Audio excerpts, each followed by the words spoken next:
ছাত্রাবাসিক হলে থাকার অধিকার, পরীক্ষা দেওয়ার অধিকার, গণতান্ত্রিক অধিকারের ব্যাপারে সোচ্চার থেকেছে ছাত্র সমাজ। বাংলাদেশ ছাত্রলীগের পক্ষ থেকে তাদের সবার প্রতি আন্তরিক কৃতজ্ঞতা জানাচ্ছি। বাংলাদেশ ছাত্রলীগ একই সাথে যেমন অর্জনের কারিগর, ইতিহাসের নির্ধারক, শিক্ষার্থীদের বিশ্বস্ততার প্রিয় নাম, একই সঙ্গে এটি নির্দ্বিধায় আমি স্বীকার করি যে চলার পথে আমাদেরও ভুল ত্রুটি রয়েছে, সীমাবদ্ধতা রয়েছে। আমরা প্রতিজ্ঞা করছি অতীতের ভুল ত্রুটি, সীমাবদ্ধতা অতিক্রম এবং সংশোধন করেই বাংলাদেশ ছাত্রলীগ আগামীতে তারুণ্যের স্বপ্ন পূরণের জন্য, শিক্ষার অধিকারের জন্য, মৌলিক মানবাধিকারের জন্য, গণতন্ত্রের জন্য লড়াই অব্যাহত রাখবে। তো কোটা সংস্কার আন্দোলনে বাংলাদেশ ছাত্রলীগ দায়িত্বশীল ভূমিকা পালন করার চেষ্টা করেছে।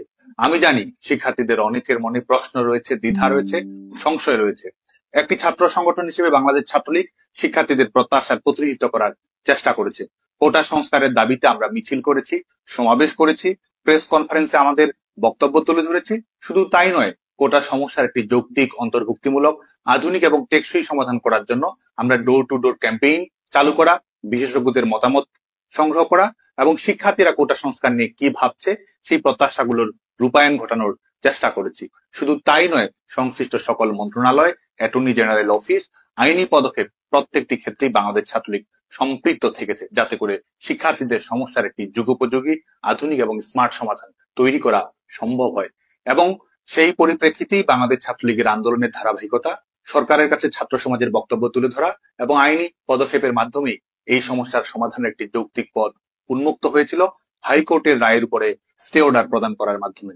বাংলাদেশের ছাত্র সমাজ, সিভিল সোসাইটি এবং সাংবাদিক বন্ধুদেরকে আমি মনে করিয়ে দিতে চাই, 11 জুলাই 2024 থেকেই বাংলাদেশে কোনো কোটা কার্যকর ছিল না, কিন্তু অপশক্তির উদ্দেশ্য ছিল ভিন্ন। শিক্ষার্থীদের লাশের বিনিময়ে ক্ষমতার জবরদখল করাই ছিল তাদের মূল লক্ষ্য। এ লক্ষ্যেই তারা পরিকল্পিত সন্ত্রাস ঘটিয়েছে, শিক্ষার্থীদের অভ্যন্তরে প্রবেশ করে তাদের বুকে গুলি চালিয়েছে এবং পরিকল্পিতভাবে তার দায় সরকারের উপর চাপিয়ে দেওয়ার চেষ্টা করেছে।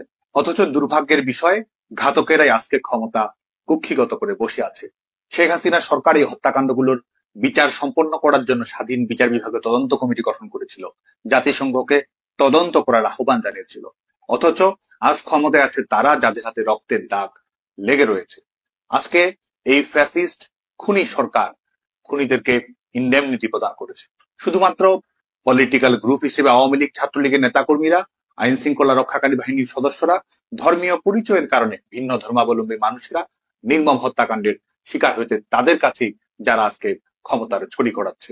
৭৭তম প্রতিষ্ঠা বার্ষিকীতে আমাদের প্রত্যয় ফ্যাসিস্ট ইউনূসের রিসেট বাটন দুমড়ে মুছড়ে দিয়ে ডেমোক্রেসি রিস্টোর করার।